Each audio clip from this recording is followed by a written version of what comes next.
Hello everybody, this is AK. I'm back. So hope everyone had a very good weekend, right? Happy Sunday. Uh, Sunday's almost over, but hope everyone had a good weekend. Some time ago, I made a video on how we could possibly become a millionaire by investing only in three stocks, and those are the stocks of our local banks, DBS, OCBC, and UOB. And that video was more targeted at younger investors, right? Because they have a longer runway ahead of them for the strategy to work, right? So if you have missed out on that video, I'll put a link to that video in the description box below. And someone asked me a question as to whether that strategy is too risky, right? Well, the strategy could certainly work, but for sure it is not without risk, right? Especially if our time horizon is not long enough, right?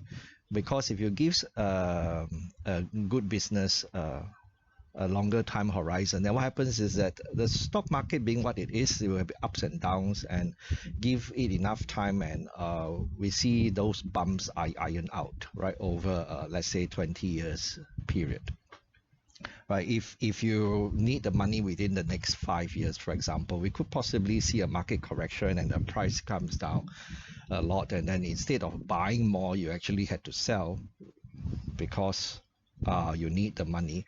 Then you have to accept whatever price Mr. Market is offering at the time, right? It's certainly not a good idea.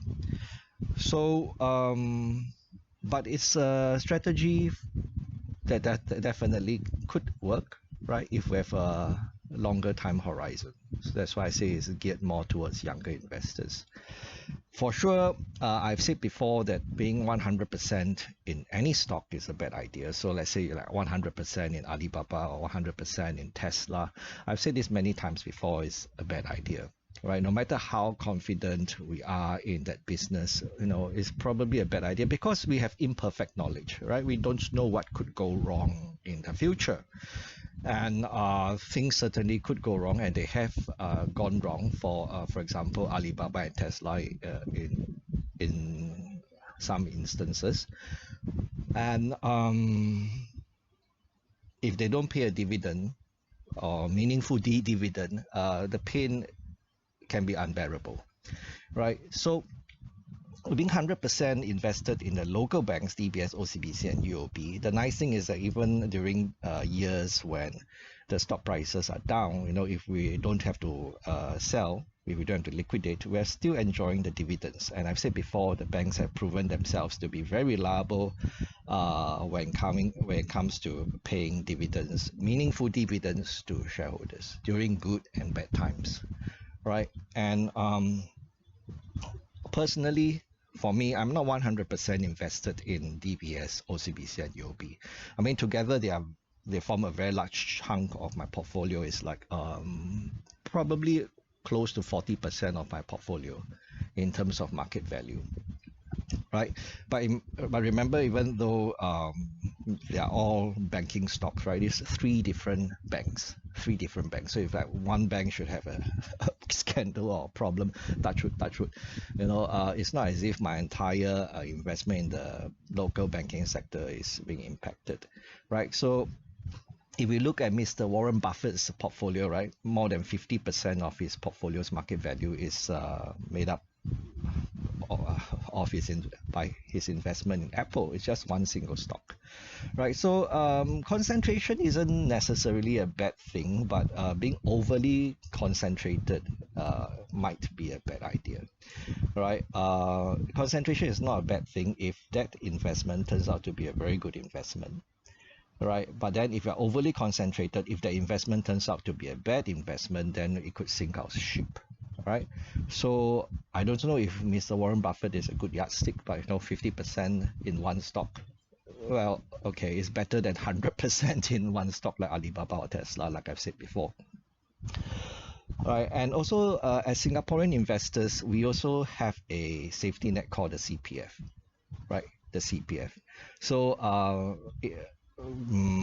conventional wisdom tells us that we should have some exposure to investment grade bonds because that helps us to iron out the volatility in the stock market, right? So if we have some bonds, then what happens is that as stock prices goes up, bond prices comes down, bond prices go up, stock prices come down. So that's how it's supposed to work, but it hasn't always been the case. But conventional wisdom tells us that's how it works. So it irons out the kinks in our portfolio performance over time, right? And CPF, like I say, is like a bond, right? It's a super investment grade bond for us Singaporeans. We have a CPF account, and basically we get paid a rather attractive coupon, right? And risk-free, volatility-free. There's no price risk.